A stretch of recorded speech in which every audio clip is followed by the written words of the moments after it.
Selamat datang kembali. Hari ini kita bersama Ely Clifton dan Ian Lustig untuk membahas buku baru mereka yang sangat bagus, Israel's Lobby. Dan bagi Anda yang belum membelinya, sekarang saat yang tepat. Saya juga sudah menyertakan tautannya di deskripsi. Terima kasih kepada kalian berdua karena sudah hadir. Ini buku yang cukup penting. Selain itu, buku ini juga bisa sangat relevan. Menurut saya, era hegemoni liberal sudah berakhir. Dan kini, tampaknya ada dorongan yang makin kuat di Amerika Serikat untuk menyesuaikan diri dengan realitas baru, dengan mengakhiri perang-perang tanpa akhir. Namun tampaknya, lobi Israel menjadi hambatan utama, atau setidaknya membatasi kemampuan untuk melakukan perubahan-perubahan ini. Memang, seperti kita tahu, pemerintahan Trump menyatakan ambisi untuk mengakhiri perang-perang tanpa akhir itu di nomor settingan berjinjoni ini. Dan saya, da konsensabit sing klawis, patwa istaya mendorong Amerika ngafet is.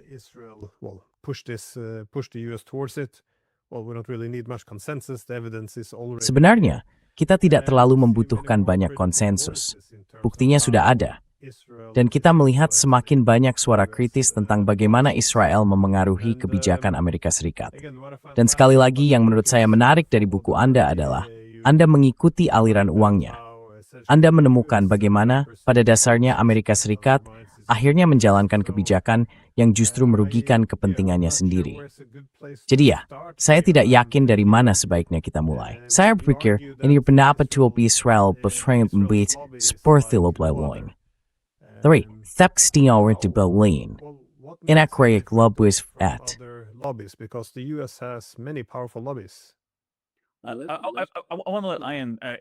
Saya ingin memberi Ian kesempatan menjawab ini dengan cepat. Tetapi saya ingin menanggapi sebentar apa yang Anda katakan sebelum pertanyaan tadi, yaitu bahwa ini tampaknya bertentangan dengan apa yang ingin dilakukan pemerintahan Trump. Dan salah satu hal yang kami soroti dalam buku ini, yang menurut saya penting, adalah bahwa dalam pembahasan media dan wacana politik kita cenderung sangat berfokus pada Trump. Tetapi menarik untuk melihat para presiden sebelumnya, maksud saya, presiden-presiden belakangan ini, yang semuanya, dalam berbagai bentuk, menyatakan bahwa mereka ingin mengalihkan fokus dari Timur Tengah, dari Obama ke Trump, ke Biden, lalu ke Trump lagi. Semuanya menyampaikan hal ini, bahwa mereka ingin, dengan cara dan bentuk yang berbeda-beda, berfokus pada pengelolaan kebangkitan China dan mengalihkan perhatian ke Pasifik. Dan semuanya mengatakan bahwa satu-satunya cara itu bisa terjadi adalah dengan mengalihkan fokus dari Timur Tengah. Namun, setiap satu dari mereka telah terhambat dalam upaya itu. Saya punya satu pandangan soal ini. Maaf menyelah, tentu.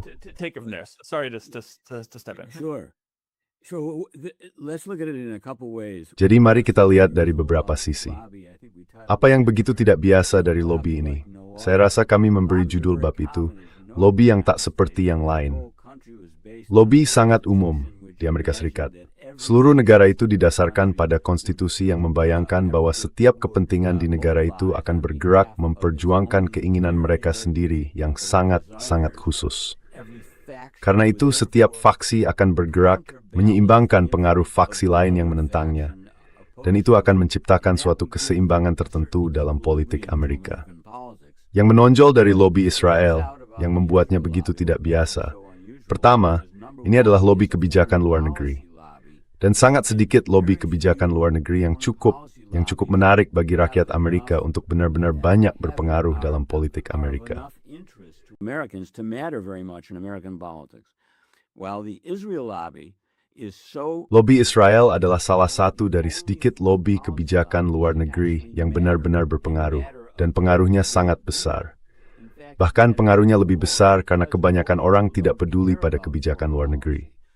Jadi, kalau seorang anggota Kongres atau presiden ditekan oleh lobi Israel untuk melakukan sesuatu dalam kebijakan luar negeri yang sebenarnya tidak ingin mereka lakukan, mereka tetap melakukannya.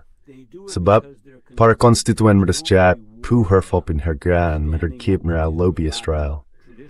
Secara tradisional, kebomakan balta would for Ford bermuki ifu yerwal tiklu lobi Israel go pengitgesnya. Dan itu lebih dasan, itu biar lobi begitu hasil. the lobby has been so successful. This we know was anticipated. Hal ini, kita tahu, telah diantisipasi oleh Presiden George Washington dalam pidato perpisahannya. Ia memperingatkan bahwa meskipun lobi-lobi domestik boleh bersaing di arena politik Amerika, pada dasarnya keberpihakan partisan harus berhenti di tepi perairan. Sebab jika ada kutip ikatan penuh gairah antara satu faksi di Amerika dan sebuah negara asing, maka itu akan mendistorsi seluruh kebijakan luar negeri Amerika. Karena tidak akan ada kekuatan penyeimbang di dalam negeri yang menentangnya, dan para politisi akan tunduk pada pengaruhnya. Dan terbukti, ia benar. Tragisnya, sangat benar. Meskipun mungkin sekarang keadaan mulai sedikit berubah.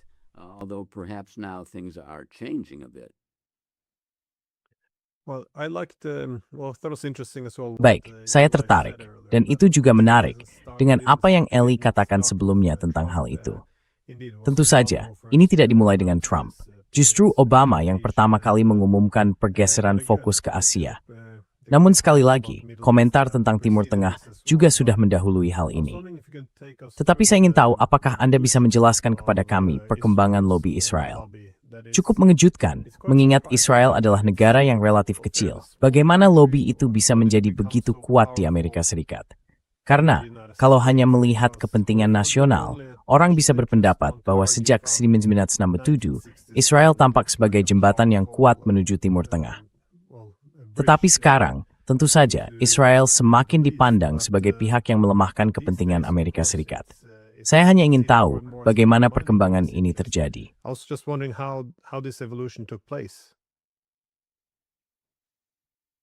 Well, this started in the Nah, ini bermula pada tahun 50-an, dengan sebuah operasi oleh Kementerian Luar Negeri Israel untuk memperoleh pengaruh tertentu di Amerika Serikat dan mengimbangi sentimen anti-Zionis yang ada di Departemen Luar Negeri pada masa pemerintahan Eisenhower. Mereka memperkirakan bahwa sebuah negara Yahudi yang berkomitmen secara ideologis dengan ambisi revansis dan irredentis akan mengguncang stabilitas kawasan dan mengganggu kebijakan Amerika, termasuk ambisi Amerika untuk melawan pengaruh Soviet. Jadi ini berawal dari awal tahun 50-an. Namun, yang terjadi adalah para pendukung Israel yang juga sangat aktif mendukung gerakan Zionis sebelum negara itu didirikan, mengorganisasi diri mereka dengan bantuan Israel. Mereka kemudian menjadi apa yang kini kita kenal sebagai lobi Israel, dengan inti utamanya Komite Urusan Publik Amerika Israel. Meskipun pada awalnya organisasi itu memakai nama yang berbeda.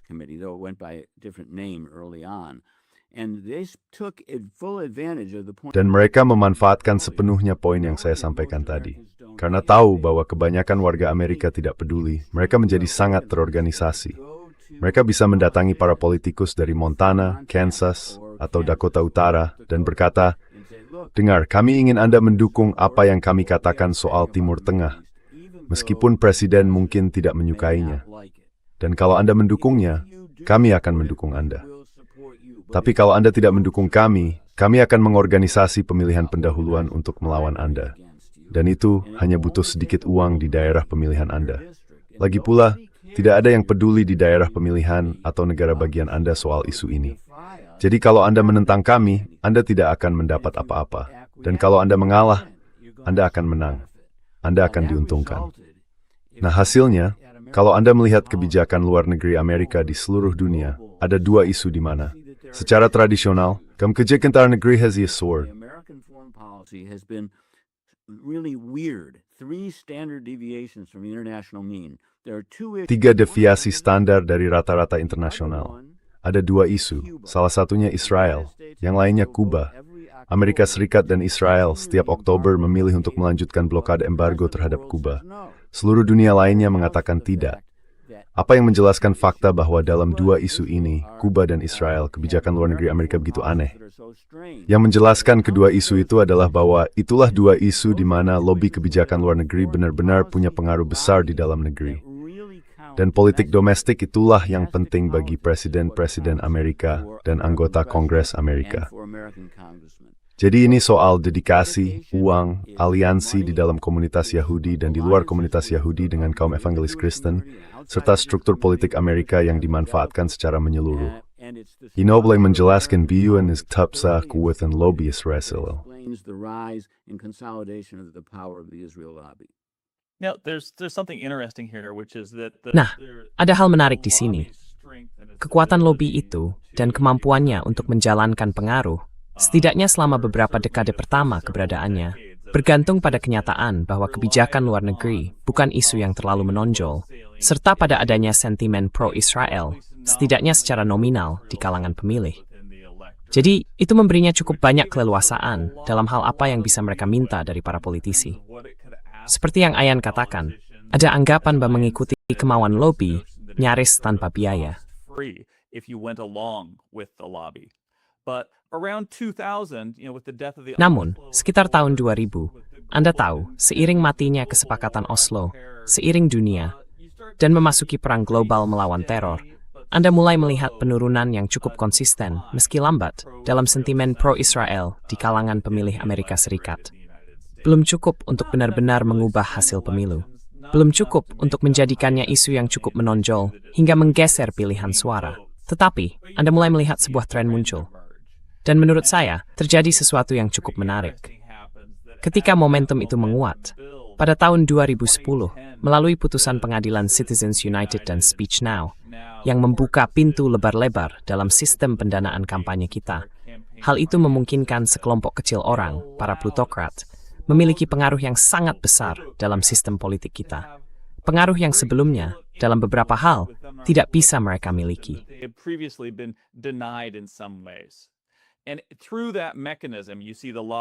Dan melalui mekanisme itu, kita melihat lobby tersebut memperoleh kehidupan baru di puncak ekosistem pendanaan kampanye. Ini didorong oleh kelompok orang yang makin kecil, dengan pandangan tentang Israel yang benar-benar semakin ke kanan, sangat sejalan dengan pemerintahan Likud di Israel. Dalam arti tertentu, ada serangkaian pandangan yang lebih radikal yang diungkapkan, baik di Israel maupun melalui lobby itu di Amerika Serikat. Hal itu hanya mungkin terjadi ketika mereka secara efektif mampu mencengkeram pendanaan kampanye untuk pemilu dan bagi anggota Kongres.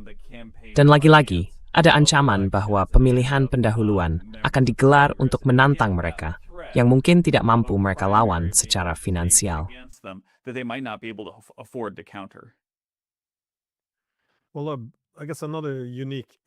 Nah, saya kira aspek unik lain dari lobby Israel adalah, seperti yang Anda kemukakan, bukan hanya bahwa lobby itu memengaruhi kebijakan Amerika Serikat, tetapi para pembuat kebijakan Amerika sendiri berulang kali menempatkan kepentingan Amerika Serikat di bawah kepentingan Israel. Saya ingin tahu, apakah Anda punya contoh mengenai hal ini, dan bagaimana kecenderungan itu meningkat? Maksud saya jelas Anda punya contohnya, tetapi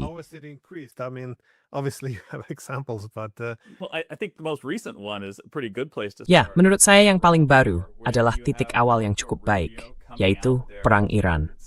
Ketika Marco Rubio muncul dan mengatakan dalam 36 jam pertama perang pada Februari, bahwa alasan Amerika Serikat memilih bergabung dengan Israel, dalam hal ini, adalah karena mereka menyimpulkan Israel akan mulai menyerang Iran lagi. Dan dengan melakukan itu, Iran pada dasarnya akan menyerang target-target Amerika di kawasan. Jadi Amerika Serikat tidak punya pilihan selain ikut dalam hal ini. Nah, yang benar-benar tidak ada dalam pernyataan itu adalah pertimbangan bahwa Amerika Serikat mungkin bisa mengatakan kepada Israel, jangan lakukan itu.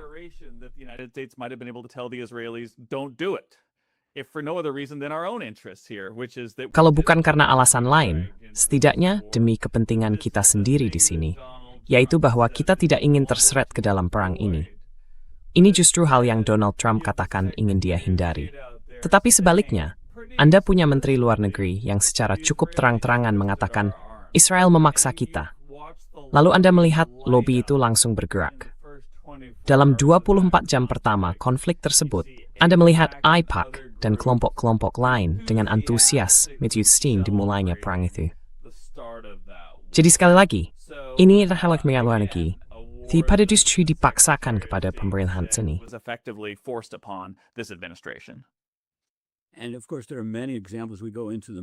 Dan tentu saja ada banyak contohnya. Kami membahasnya cukup rinci dalam buku ini. Mulai dari pemerintahan Ford, pemerintahan Truman, Presiden Carter, Presiden Obama, dan seperti yang baru saja kami sebutkan, Presiden Trump. Dalam kasus-kasus itu, seorang presiden punya gagasan, seringkali tentang cara mencapai perdamaian antara Israel dan negara-negara Arab. Biasanya melalui semacam penyelesaian menyeluruh yang akan disepakati oleh Amerika Serikat dan Uni Soviet. Lalu lobi Israel mengerahkan kekuatannya secara besar-besaran. Dan penasihat urusan dalam negeri, Presiden mengingatkan bahwa ia sangat mungkin kehilangan Kongres atau kalah dalam pemilihannya sendiri maupun upaya terpilih kembali jika ia mengalah dalam isu ini.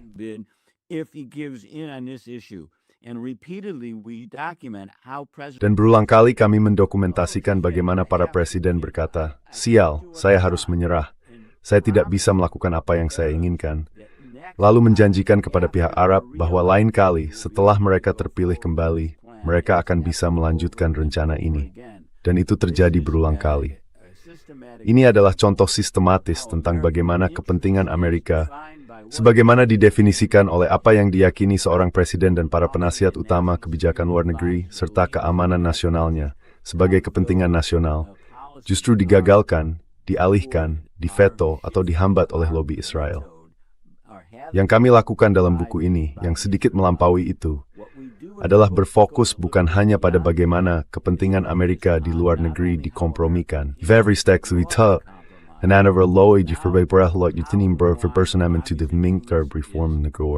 Compromising American freedoms at home.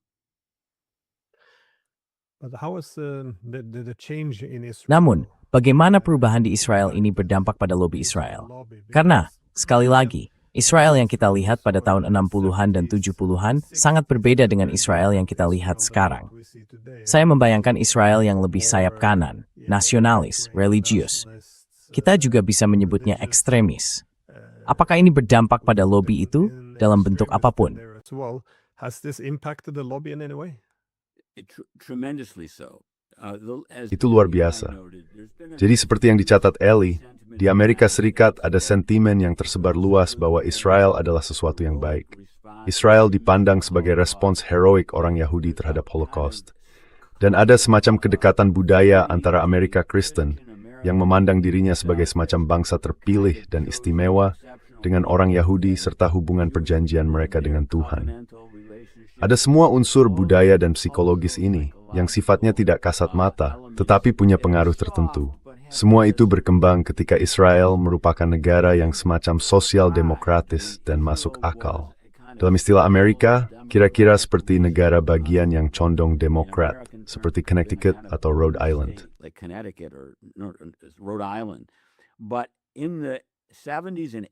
Namun pada tahun 70-an dan 80-an, Israel menjadi dalam istilah Amerika, negara bagian ungu.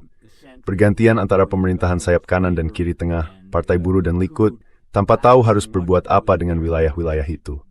Menukarnya dengan perdamaian atau mencaploknya secara paksa. Namun sekarang, selama 2 dekade terakhir atau lebih, Israel benar-benar menjadi negara bagian merah tua, seperti Idaho atau Oklahoma di Amerika. Israel menjadi sangat ekstrem, dan itu berdampak sangat besar pada lobi tersebut. Karena lobi itu tidak lagi bisa membelah kebijakan-kebijakan ekstrem yang didorong pemerintah Israel saat ini. Entah itu permukiman, dukungan terhadap para pemukim yang melakukan kekerasan, perang di Gaza, itu genosida, serangan terhadap Iran, atau pengungsian 1 juta orang di Lebanon.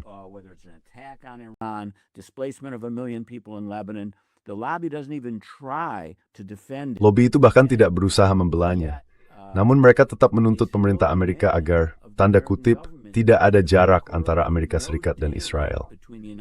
Nah, tidak ada jarak antara Anda dan negara yang masuk akal adalah satu hal. Tapi tidak ada jarak antara Anda dan negara yang gila, yang menurut definisi masuk akal apapun memang gila, menunjukkan betapa gilanya Israel sekarang. Itu meningkatkan biayanya dan membuat lobi menjadi gila. Let's birthday banix inti Israel dembarashal. Mungsak to December merbags think me tauth. So this has had 2 major consequences for the lobby. Jadi, ini menimbulkan 2 konsekuensi besar bagi lobi tersebut. Ayan baru saja menyinggung salah satunya, yaitu bahwa mereka tidak lagi terlalu berusaha membela kebijakan Israel. Sebaliknya, mereka berusaha membungkam perdebatan, mencemarkan nama orang-orang yang mengkritik Israel. Dan sekarang mereka bahkan sudah melangkah lebih jauh.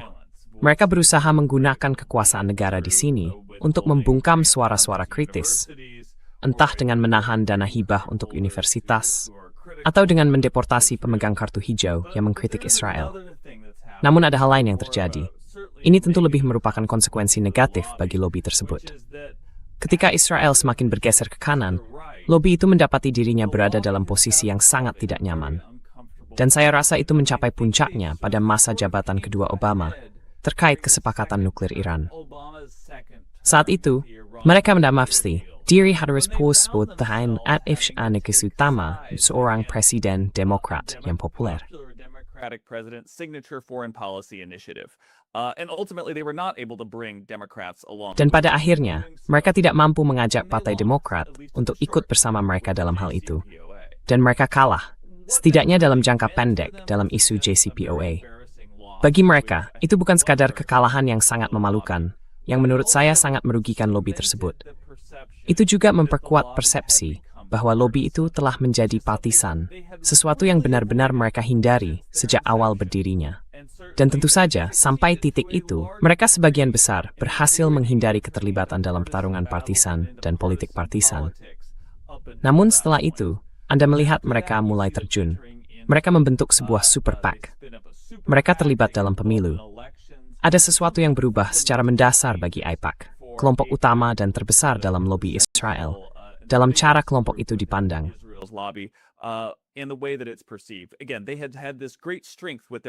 Sekali lagi, mereka punya kekuatan besar lewat konferensi-konferensi mereka, konferensi tahunan yang menghadirkan pembicara dari Demokrat dan Republik.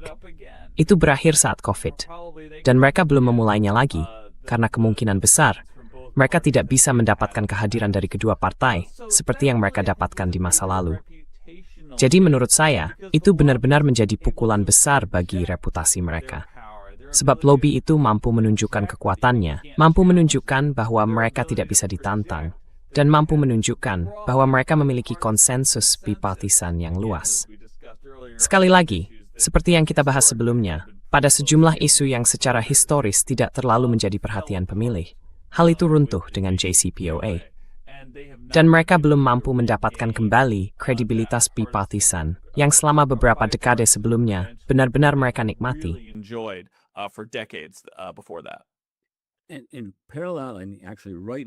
Dan secara paralel, bahkan sejalan langsung dengan itu, lobi tersebut terpaksa berhenti mengandalkan dukungan akar rumput di Amerika sebagai sumber pengaruhnya.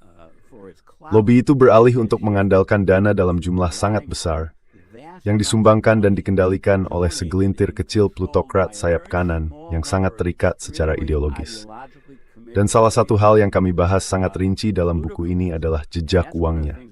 Ini terkait dengan Israel yang menjadi begitu ekstrem, sehingga lobi itu tidak bisa lagi mengandalkan dukungan massal, baik dari komunitas Yahudi maupun dan kini semakin juga dari komunitas evangelikal untuk mendukung kegiatannya.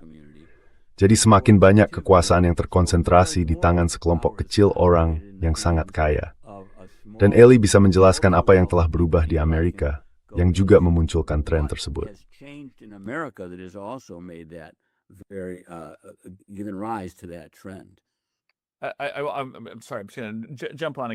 Maaf, saya akan menyela lagi di sini. Perpecahan di komunitas evangelis sangat serius bagi pemerintah Israel, bukan hanya bagi lobi. Dan inilah kelompok yang seharusnya menjadi pemilih nyata, yang menganggap isu ini sangat penting. Meskipun jajak pendapat sebenarnya tidak terlalu mendukung anggapan itu, jajak pendapat tersebut menunjukkan bahwa merekalah yang benar-benar datang ke TPS lebih dulu dan memilih seluruh kandidat di surat suara yang pro-Israel, yang konservatif, di Voices Sim Merah.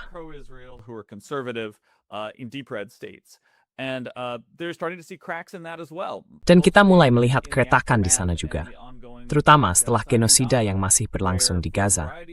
Karena berbagai alasan, umat Kristen evangelikal yang sekali lagi, selama ini kita diyakinkan tidak akan pernah memutus hubungan dengan Israel, kini justru melakukannya. Sebagian karena mereka tersinggung oleh pembantaian warga sipil di Gaza.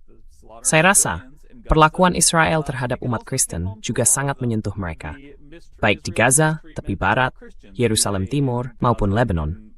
Faktanya, orang Israel tampaknya tidak terlalu membedakan warga Palestina dan mereka yang Kristen. Dan saya rasa itu telah menjadi panggilan untuk sadar. And I think that's been a wake-up call. And again, this has set off, I think, Dan sekali lagi, saya kira ini telah memicu kepanikan besar di Israel, termasuk di pemerintahan Israel. Karena untuk pertama kalinya, kita melihat mereka mengeluarkan dana besar dari Israel, yang diarahkan dari Israel kepada orang-orang di dalam Amerika Serikat untuk menjalankan kampanye publisitas yang menargetkan pemilih evangelikal. Orang-orang ini mendaftarkan diri berdasarkan undang-undang pendaftaran agen asing, sesuatu yang sangat jarang kita lihat sebelumnya terkait Israel. Ini lebih sesuai dengan cara monarki-monarki Teluk berusaha mendapatkan pengaruh di Amerika Serikat. Jadi, saya kira ada sedikit keputusasaan. Ada ketakutan yang sangat besar.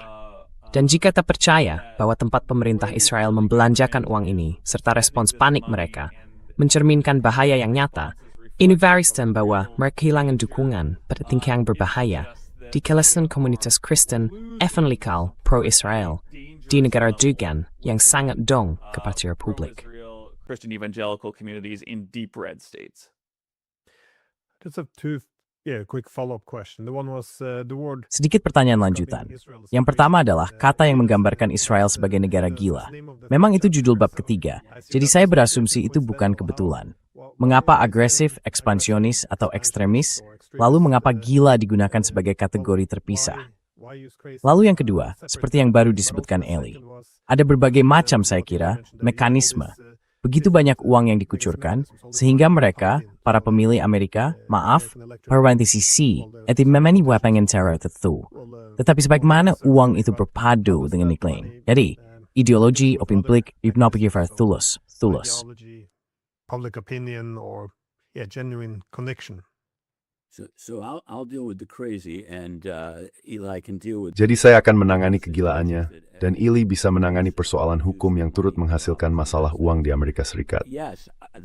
Ya, bab tentang Israel berjudul Israel adalah negara gila. Bab itu memakai definisi kata gila yang dikemukakan pada awal tahun 70-an oleh tokoh terkemuka Israel di bidang kebijakan publik, seorang bernama Yehezkel Dror, yang memenangkan hadiah Israel atas karyanya di bidang ini. Ia menulis buku berjudul Crazy States, yang menyatakan bahwa seperti Jerman Nazi, semua negara Arab dan PLO harus dianggap gila atau sedang menjadi gila. Bukan karena mereka tidak rasional, melainkan karena tujuan mereka begitu jahat dan begitu, atau bukan terlalu jahat, begitu muluk, begitu ekstrem.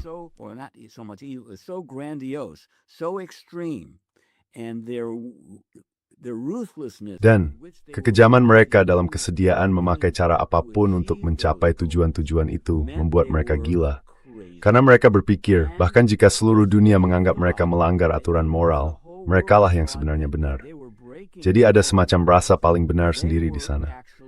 Itu juga sejalan dengan menjadi gila dalam pengertian ini. Jadi bukan berarti Anda tidak waras atau tidak rasional. Jelas bukan itu. Menurut definisi ini, Anda harus punya banyak kapasitas, dan Anda harus sangat rasional dalam menggunakan kapasitas itu.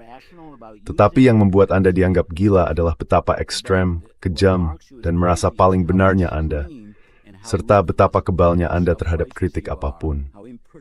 Dan yang kami lakukan dalam bab itu, hanyalah menunjukkan bagaimana Israel kini telah sesuai dengan gambaran tentang seperti apa negara-negara Arab menurut Dror.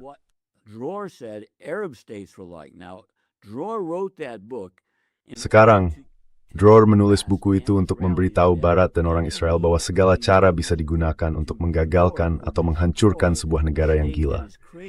Ia berusaha membenarkan perang preventif, tindakan subversi, dan berbagai bentuk delegitimasi lainnya terhadap semua negara yang menjadi musuh Israel.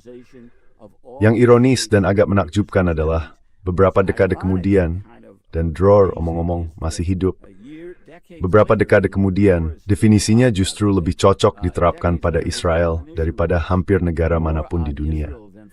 Jadi itulah yang dimaksud dengan negara gila. Dan bab itu mendokumentasikan perubahan dari Israel seperti dahulu menjadi seperti sekarang, sayangnya. Sekarang, hal lain yang bisa kita bicarakan adalah bagaimana kebijakan Amerika membantu mempercepat perubahan itu di Israel. Tanpa dukungan tanpa syarat yang diberikan para presiden Amerika kepada kebijakan Israel, dikena alasan-alasan yang kita bahas, kita tidak akan melihat atau kemungkinan besar tidak akan melihat Israel yang segila seperti yang kita lihat sekarang. Likely not see quite the crazy Israel that we see today. The interesting role of money in this that you raised and Peran uang yang menarik dalam hal ini, seperti yang Anda angkat. Dan sebagai awal, sangat sulit menjawab. Sebenarnya, apa yang diyakini para politisi? Apa yang benar-benar diyakini oleh setiap individu? Namun, ketegangan yang menurut saya sangat penting untuk diperhatikan adalah antara opini publik, tentu di dalam Partai Demokrat, dan semakin juga di Partai Republik, dengan kebijakan. Dan saya rasa uang menjelaskan hal itu sampai tingkat yang signifikan. Yang saya maksud, misalnya, adalah Smith pemilu terakhir. Alasan terbesar yang diberikan oleh para pemilih yang memilih Joe Biden pada tahun 2020, tetapi tidak memilih Kamala Harris dalam pemilu 2024. not voted for Kamala Harris in the 2024 election. The largest reason they gave for why they had changed. Alasan terbesar yang mereka berikan tentang mengapa mereka, sampai tingkat tertentu, mengubah cara mereka memilih adalah Gaza dan cara pemerintahan menangani perang itu. Dan sekarang, sekitar 2/3 pemilih Demokrat mengatakan bahwa mereka ingin melihat penghentian total bantuan Amerika Serikat kepada Israel. Tetapi, kita belum melihat perubahan kebijakan yang berarti. Memang, mayoritas anggota Demokrat di DPR memberikan suara untuk memangkas bantuan. Namun, mereka melakukannya dengan mengetahui bahwa mereka tidak akan memenangkan pemungutan suara itu. Dan menurut saya, sangat menarik untuk melihat di mana titik pecah itu akan muncul. Di titik mana para politisi menyadari bahwa tekanan yang mereka rasakan dari para konstituen mereka benar-benar harus menghasilkan perubahan kebijakan yang berarti.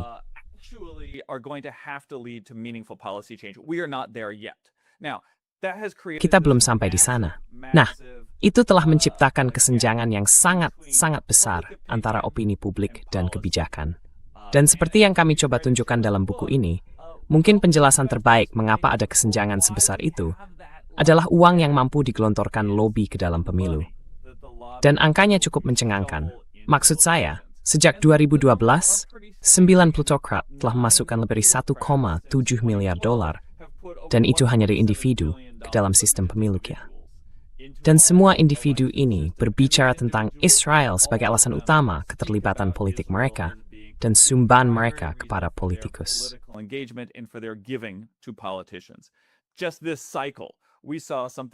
Hanya dalam siklus pemilu ini, kita melihat sekitar 30 juta dolar dari United Democracy Project, Super PAC, AI PAC, yang berusaha memengaruhi hasil hanya satu pemilihan pendahuluan Partai Demokrat untuk Senat di Michigan.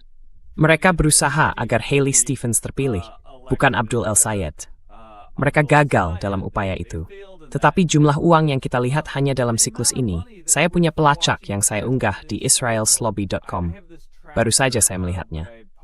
Datanya diperbarui selama akhir pekan.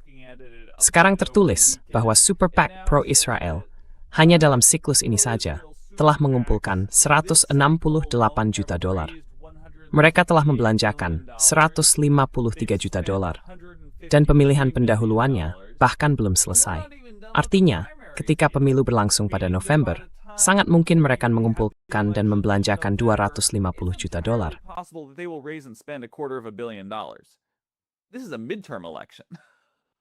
Ini adalah pemilu paruh waktu. Apa artinya bagi pemilu presiden berikutnya? Kita hanya bisa berspekulasi. Tetapi intinya, mereka menggelontorkan dana dalam jumlah yang belum pernah terjadi sebelumnya. Mereka meningkatkan jumlah uang yang mereka belanjakan dalam setiap siklus politik sejak Citizens United. Dan menurut saya, satu-satunya penjelasan untuk ini adalah bahwa mereka sekali lagi mengisi kesenjangan antara opini dan kebijakan. Dan saya rasa, dalam waktu yang sangat dekat, kita mungkin akan mencapai titik puncak. Kita akan mulai melihat hal itu diterjemahkan menjadi kebijakan. Tetapi agar sangat jelas, itu belum terjadi. Saya hanya berpikir, ini kemungkinan akan terjadi dalam 2-4 tahun ke depan.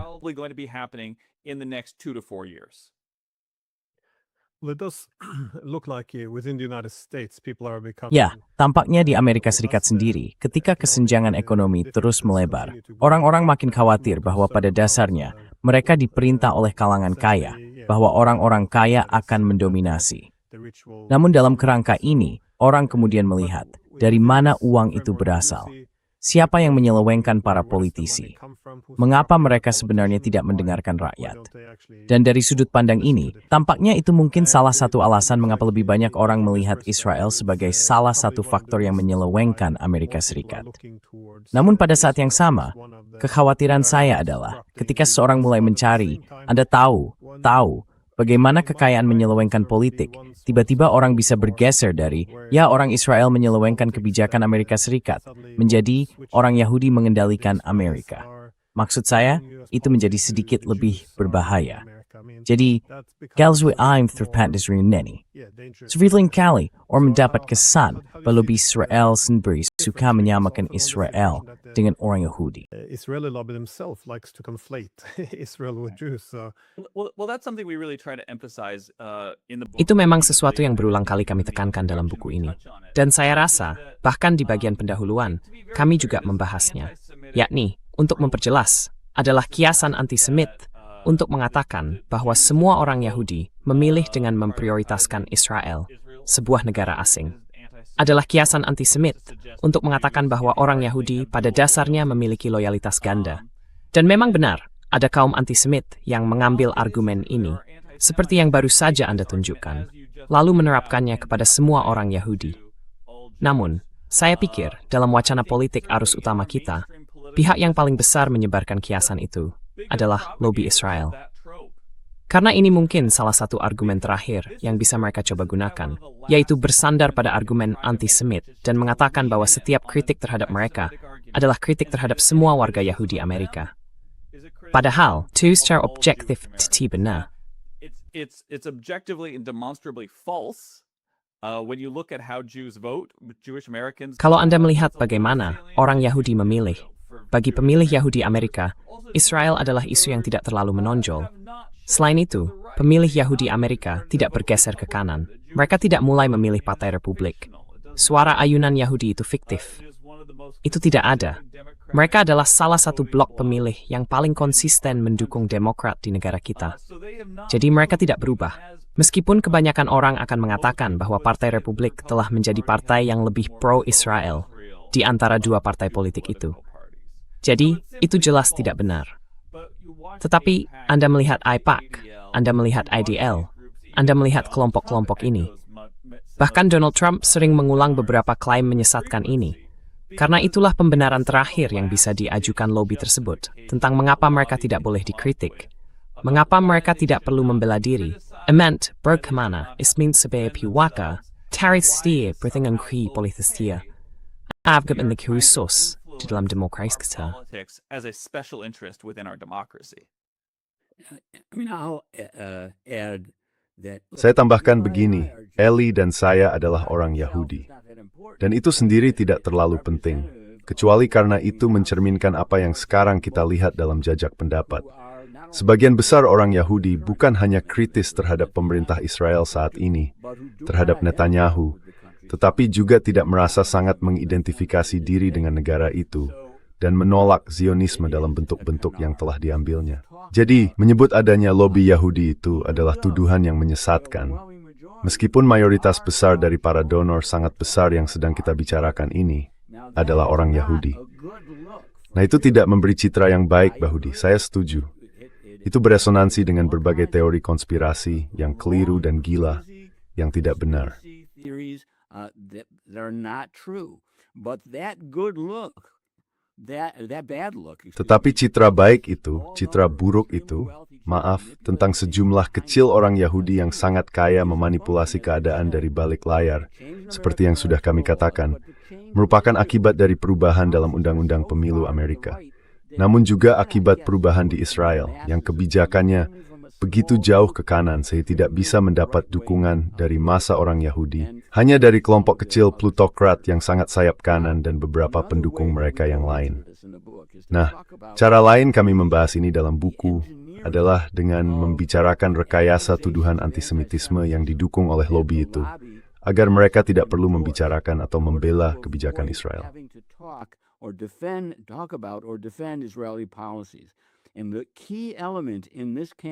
Dan unsur utama dalam kampanye ini yang telah digunakan lobi tersebut selama puluhan tahun dengan dukungan pemerintah Israel adalah mendefinisikan antisemitisme begitu luas hingga mencakup hampir setiap kritik terhadap Israel. Dengan begitu, mereka bisa memperlakukan Israel sebagai apa yang mereka sebut Yahudi kolektif. Jadi, setiap kritik terhadap Israel sebagai Yahudi kolektif dianggap sebagai serangan terhadap seluruh orang Yahudi. Dan itu salah satu alasan mengapa semua statistik yang ramai dibicarakan tentang apa yang disebut tsunami antisemitisme itu sebenarnya sangat dibesar-besarkan. Karena yang mereka lakukan adalah mengambil kritik terhadap Israel atau demonstrasi menentang kebijakan Israel di Gaza, lalu menghitung semua peristiwa itu, semua insiden itu, semua slogan itu, yang sebenarnya merupakan perdebatan politik yang sepenuhnya sah sebagai antisemitisme. Political debate as anti-Semitism. And we, on the other hand, believe that it's Dan kami di sisi lain meyakini bahwa analisis kami yang dengan jelas membedakan antara antisemitisme yang nyata dan kritik terhadap Israel dapat membantu menggagalkan, membantu menghalangi, membantu mengenali ancaman nyata dari meningkatnya antisemitisme. Ancaman itu tidak muncul karena 7 Oktober, karena serangan Hamas terhadap warga Israel. Ancaman itu muncul sebagai akibat dari 8 Oktober, dari reaksi berlebihan yang sangat besar dan menghujat dari militer Israel terhadap peradaban itu sendiri di jalur Gaza. Dan itulah yang memicu lonjakan antisemitisme ini, karena Israel mengklaim bertindak atas nama orang Yahudi. Itu membantu menyulut antisemitisme laten untuk muncul ke permukaan dalam bentuk serangan terhadap orang-orang Yahudi yang sama sekali tidak ada kaitannya dengan kebijakan Israel. I think something that is really important here is that, Saya rasa hal yang sangat penting di sini adalah, seperti yang Anda tanyakan, tentu saja ada sensitivitas politik dan budaya dalam isu ini. Dan orang seringkali takut membicarakan isu-isu ini. Bukan karena mereka takut akan mengatakan sesuatu yang, atau benar-benar bersifat antisemit, tetapi karena mereka takut dituduh antisemit. Salah satu argumen yang kami coba sampaikan adalah bahwa pembungkaman itu memang disengaja. Dan menolak untuk melakukan percakapan ini adalah kerugian yang sangat besar. Itu justru menyerahkan banyak ruang kepada gabungan antara kaum antisemit dan lobi Israel yang ingin menyebarkan kiasan-kiasan antisemit, sekaligus gagasan bahwa setiap kritik terhadap Israel adalah antisemitisme. Dan kami menolak itu. Kami pikir percakapan ini justru penting. Kita perlu membicarakannya. Lebih banyak orang perlu tampil untuk menantang gagasan-gagasan ini. Dan jika tidak melakukannya, sekali lagi, berarti seperti ruang berwisma, baik kepada kaum antisemit maupun mereka ingin menyamakan Israel dengan semua orang Yahudi.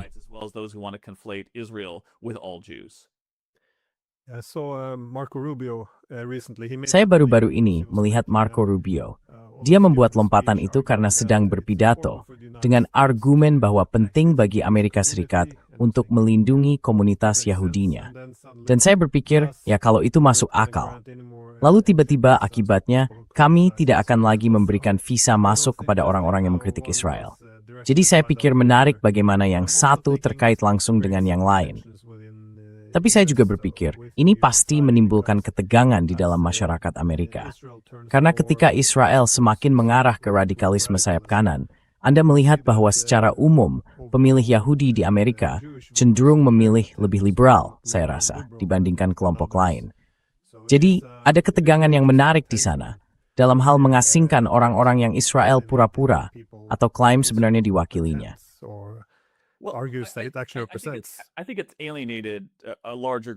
Saya rasa hal itu telah mengasingkan kelompok yang lebih besar, bukan hanya kelompok itu saja.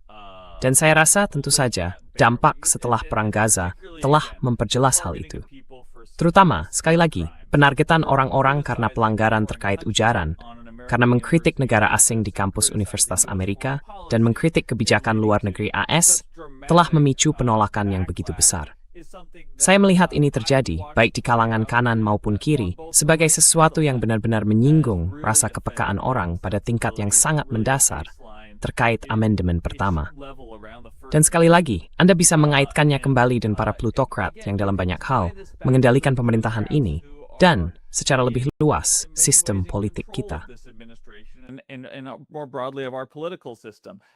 The president of Maksud saya, Presiden Maccabee Task Force salah satu organisasi utama yang mendorong penindakan terhadap universitas melalui penahanan dana federal serta deportasi pemegang kartu hijau, juga merupakan donor terbesar Presiden, Miriam Adelson. Jadi, Anda tidak perlu melihat terlalu jauh untuk menyadari bahwa ada sekelompok kecil orang di sini yang bersedia menggunakan, sekali lagi, bukan hanya uang mereka untuk melobi atau memengaruhi pemilu. Tepuzara Jeffrey Small miri senjata demi menindak dan mengkritik terhadap Israel. Cracking down and stifling criticism of Israel. So what is actually going on? Jadi yang sebenarnya terjadi sekarang bukan hanya serangan terhadap argumen yang disampaikan orang, seolah-olah argumen itu antisemit. Bukan juga hanya serangan terhadap orang-orang yang menyampaikan argumen tersebut. Namun, yang kita lihat dari pemerintahan Trump bersekutu dengan lobby adalah serangan terhadap lembaga-lembaga yang menghasilkan orang-orang itu. Lembaga-lembaga elit, lembaga akademik, media, dan industri hiburan. Dimasari sesang dan hukuman, penuntun, portasi, pihak sari sendekat rektum pertanyaan izin mereka dan iksan. Semua itu membungkam diskusi tentang Israel.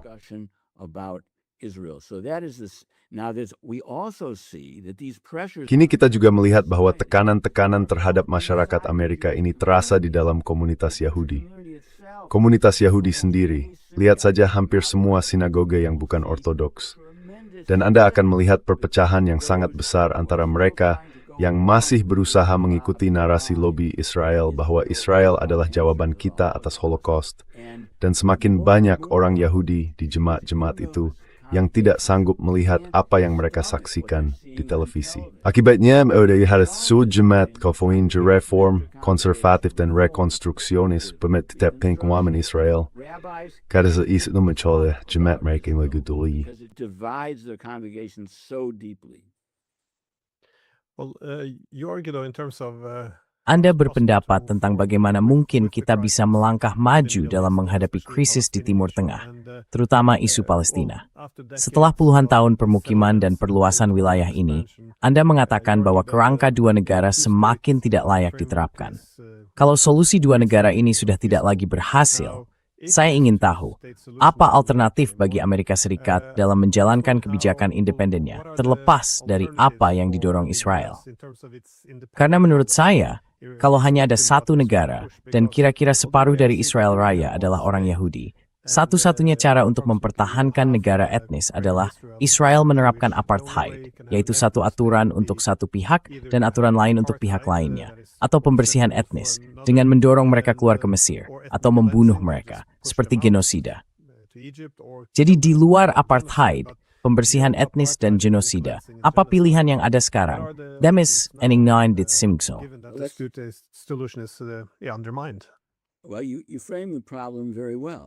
Anda membingkai masalahnya dengan sangat baik. Solusi dua negara sudah tidak ada lagi. Israel tidak akan menarik diri dari wilayah manapun yang bisa memungkinkan terbentuknya negara Palestina. Tetapi itu tidak berarti tidak mungkin ada masa depan yang lebih baik daripada saat ini. Namun, Anda memulai dari versi apartheid Israel. Bedanya, ini berlangsung diam-diam. Orang-orang Afrika Selatan dulu dengan bangga mengatakan, ya, kami melakukan diskriminasi secara sistematis. Kami tidak memilih.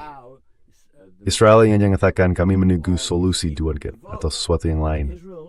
Itu meratur orang ini tuh diizkan untuk milih. Terhadap hal seperti ini apartheid yang diam. But it's actually silent apartheid. The question therefore comes, how Pertanyaannya kemudian menjadi, bagaimana Anda mengubah sebuah rezim yang sebagian demokratis tetapi mengecualikan separuh penduduk dari demokrasi? Bagaimana perubahan itu terjadi? Secara historis, kita punya banyak contoh. Perempuan yang merupakan separuh penduduk selama 100 tahun dikecualikan dari politik demokratis di negara-negara Eropa Barat dan Amerika Serikat. Orang kulit hitam, umat Katolik Irlandia, orang Yahudi, pengecualian terhadap kelompok-kelompok besar adalah sesuatu yang sering terjadi. Dan yang terjadi adalah, selama beberapa dekade, bahkan lebih lama, proses-proses dalam demokrasi menjangkau dan memasukkan kelompok-kelompok yang dikecualikan itu. Karena perpecahan di dalam kelompok mayoritas memaksa satu pihak dari kelompok mayoritas untuk menjangkau dan memberi hak pilih kepada orang kulit hitam, perempuan, atau umat Katolik Irlandia. Women or Irish Catholics. And that kind of unguided Dan perubahan jangka panjang semacam itu, yang tidak diarahkan, bisa menghasilkan masa depan yang demokratis dan setara. democracy and equality Tetapi itu bukan solusi, karena kita tidak bisa mengatakan dengan tepat mulai sekarang bagaimana melakukannya. Yang harus kita lakukan adalah melihat bagaimana mengakhiri pendudukan. Dengan berbicara jujur tentang apa yang sedang terjadi, bertindak sesuai nilai-nilai kita, dan mengakhiri pendudukan melalui semua orang berada di bawah satu pemerintahan dengan hak yang setara. Bukan melalui penarikan diri secara teritorial, yang memang tidak akan terjadi. Dan membungkusnya seolah-olah itu mungkin terjadi, harus diakui sebagai sekadar teknik untuk mempertahankan apartheid dalam bentuk yang senyap. preserve apartheid in a silent form. There is a bit of a trick here, and I don't think you were. Ada sedikit jebakan di sini, dan saya rasa Anda tidak menyinggungnya, Glenn. Tetapi saya tahu bahwa para pengkritik kami tentu sering menggunakan argumen ini. Mereka mengatakan, kecuali Anda bisa mengajukan jalur yang jelas menuju alternatif selain solusi dua negara, maka arah kebijakan Amerika Serikat yang sudah jelas adalah terus mempertahankan kebijakan status quo yang sama, yaitu mendukung Israel dalam proses apapun yang sedang mereka jalani. Menurut saya, itu sendiri adalah jebakan yang cerdik. Karena artinya, kecuali kita bisa menyediakan alternatifnya, sekali lagi, kita adalah negara yang berjarak 6.000 mil, maka kita harus terus menopang militer Israel dan memberi mereka bukan hanya bantuan militer, tetapi juga perlindungan diplomatik yang kita berikan. Dengan begitu, mereka tidak menghadapi konsekuensi di forum internasional atas tindakan mereka. Dan itu adalah pandangan yang benar-benar saya tolak. And that is one that I really reject because it is not necessarily our Karena job belum to tentu lay tugas out kita the adalah specific merumuskan solusi spesifik atas keputusan Israel untuk menduduki tepi barat, menduduki kembali Gaza, atau berperang dengan negara-negara tetangganya. Ini adalah sesuatu yang sebenarnya hanya bisa dijawab oleh rakyat Israel, rakyat Palestina, dan pihak-pihak lain di kawasan itu. Dan kita perlu bertanya, apakah dukungan kita, bantuan Amerika Serikat, dan perlindungan diplomatik yang kita berikan membuat kemungkinan ditemukannya suatu solusi menjadi lebih besar. Solusi oleh orang-orang di kawasan yang paling terdampak, yaitu rakyat Israel, rakyat Palestina, dan pihak-pihak lainnya. Dan saya berpendapat bahwa pendekatan yang berfokus pada pencarian solusi ini, kalau boleh dikatakan begitu, justru tidak meningkatkan kemungkinan hal itu terjadi. Malah, itu menghambat solusi-solusi yang mungkin muncul lebih cepat. Jika Amerika Serikat sedikit mundur dari posisinya, yang seolah-olah menjadi sumber dari mana solusi-solusi sedang. supposedly the source from which these solutions will come. So absolutely right. This notion. Jadi, mereka sebenar. Gagasan bahwa kecenderungan mencari solusi itulah masalahnya, tidak pahami dengan baik. Dalam politik, sebenarnya Anda hampir tidak pernah mendapatkan solusi. Maksudnya, semua orang kemudian hidup bahagia selamanya. Yang Anda dapatkan, semoga, adalah ini yang lebih baik besok yang Anda dapat hari itu. Jadi, ketika kita melihat masalah dalam upaya membawa demokrasi dan kesetaraan bagi dua populasi besar yang hidup di antara Sungai Yordan dan Laut Mediterania, itu adalah masalah yang jauh lebih baik untuk dihadapi daripada bagaimana menegakkan rezim yang luar biasa menindas dan mematikan, yang sekarang mengatakan bahwa inilah status quo terbaik dibandingkan semua yang lain. Tidak. Saya mengatakan masalah-masalah yang terkait dengan itu. Perang Iran, perang Lebanon, perang Gaza, semua inilah contohnya, termasuk serangan Hamas, adalah masalah yang lebih buruk daripada masalah bagaimana membangun demokrasi yang setara bagi semua orang yang hidup di antara sungai dan laut. Itu masalah yang jauh lebih baik. That's a much better problem.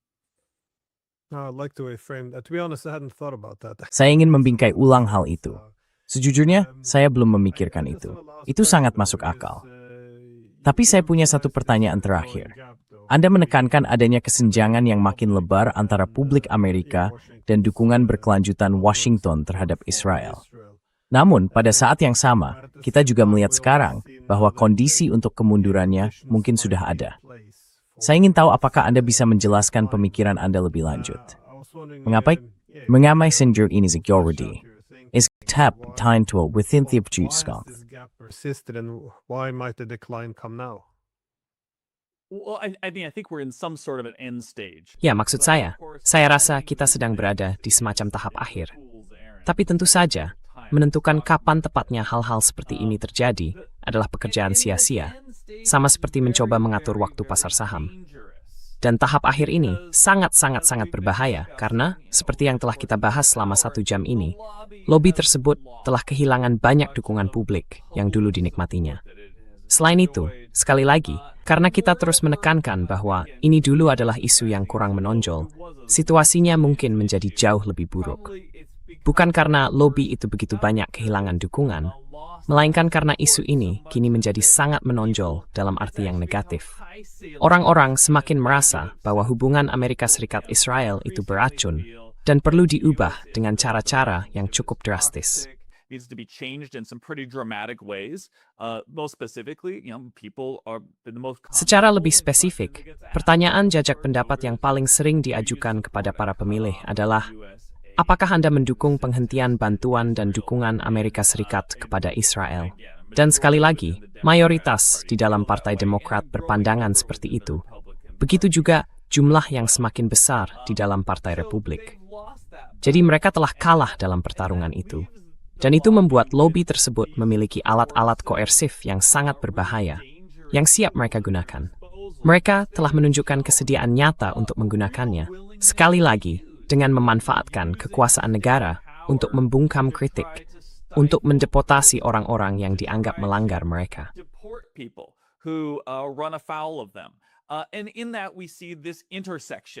Dan dalam hal ini, kita melihat pertemuan antara plutokrasi, kekuasaan negara, dan kekuatan asing. Dalam pengertian ini, semuanya digunakan hingga merugikan para pemilih Amerika. Digunakan untuk menantang sentimen rakyat di negara ini. Dan tentu saja, menurut saya, sejarah menunjukkan bahwa biasanya itu ada langkah yang berakhir dengan kekalahan. Tetapi dalam kekalahan, seseorang bisa menimbulkan kerusakan yang sangat besar. Dan saya tidak ingin menebak akan berakhir di mana, kapan akan berakhir. Kapan kita akan melihat retakan nyata pada bendungan itu, saat kebijakan mulai berubah secara berarti. Namun yang akan saya katakan, menurut saya, lobi itu, orang-orang yang mendanainya, dan orang-orang yang memimpinnya, mereka sendiri menganggap ini sebagai pertarungan eksistensial bagi mereka. Karena mereka telah mempertaruhkan segalanya untuk ini.